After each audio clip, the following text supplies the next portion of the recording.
Many people know what the word boundary means, but they have no idea what they are at all.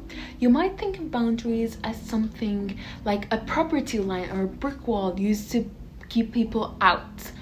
But boundaries are not rigid lines drawn in the sand that are clear to see. Boundaries are a way to take care of ourselves.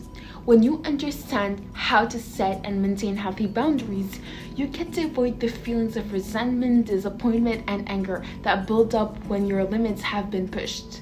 Setting boundaries is an important part of establishing one's identity and is a crucial aspect for mental health and well-being.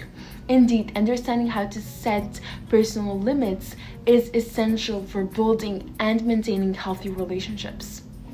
Now that you have a firmer grasp on what boundaries are and why they're so important for maintaining our mental health, you may be wondering how exactly to set boundaries you need in your life.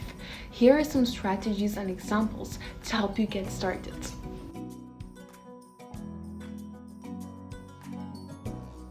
First things first, know your limits. Clearly define what your intellectual, emotional, physical, and spiritual boundaries are with strangers, work colleagues, friends, family members, and intimate partners.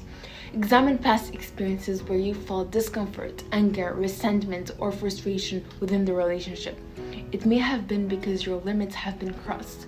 So create a boundary chart which outlines each boundary for each relationship category and fill it with the boundary criteria you feel comfortable with and safe with, and vice versa. For example, I don't feel comfortable when work colleagues ask about my childhood or relationships. By creating this sort of template, you have a benchmark to assess when someone may be overstepping your boundaries. Your boundary criteria will evolve over time, so be sure to continuously update your chart with your experiences and resulting needs. Also, don't forget to use your personal values as a guide. When it comes to setting boundaries, it needs to be aligned with your personal values. For example, if I highly value my time for religious expression, my boundary may be to never accept a work shift during prayer time. Next, make sure to understand that different relationships require different boundaries. Boundaries are often very different depending on the situation and the people involved. For example, you may have more flexible boundaries with intimate partners, but in a work setting, however, it's important for employers and staff members to have more rigid boundaries. And when it comes to family members, the nature of the family boundaries depend on the overall family dynamics.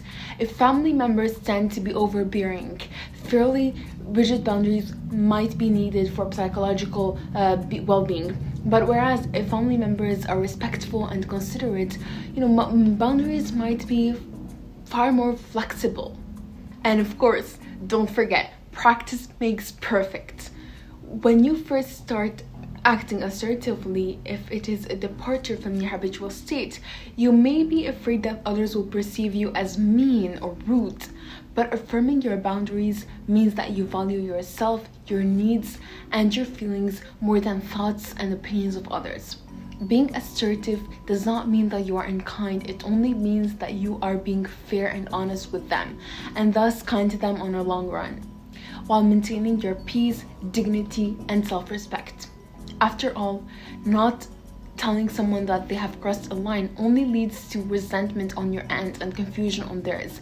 The only way to set better boundaries is by practicing how to tell someone that they have crossed your boundary and your line. And of course, my friends, talk, and talk. Communication is critical in the world of boundaries, especially if someone constantly oversteps your boundaries. While you might need to raise your concerns, please make sure that these discussions don't turn into a fight.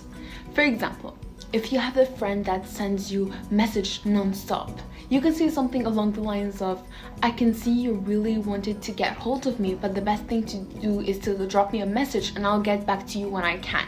This gently highlights their behavior while simultaneously asserting your boundary. And lastly, to end it on a positive note, but also an important one, be your biggest champion. For boundaries to have a strong foundation, you need to show yourself a bit of love. Come on. If you've got a narrative in your head that says you're worthless and undeserving, then you will find it difficult to put boundaries in place that protect you. A lot of it comes down to self-worth and self-value. The more you engage in activities that release feel-good hormones like singing, running, or whatever you want to do, things that feed your own heart, that's going to help you change your internal dialogue and make you feel more deserving of boundaries. Good luck in setting your boundaries.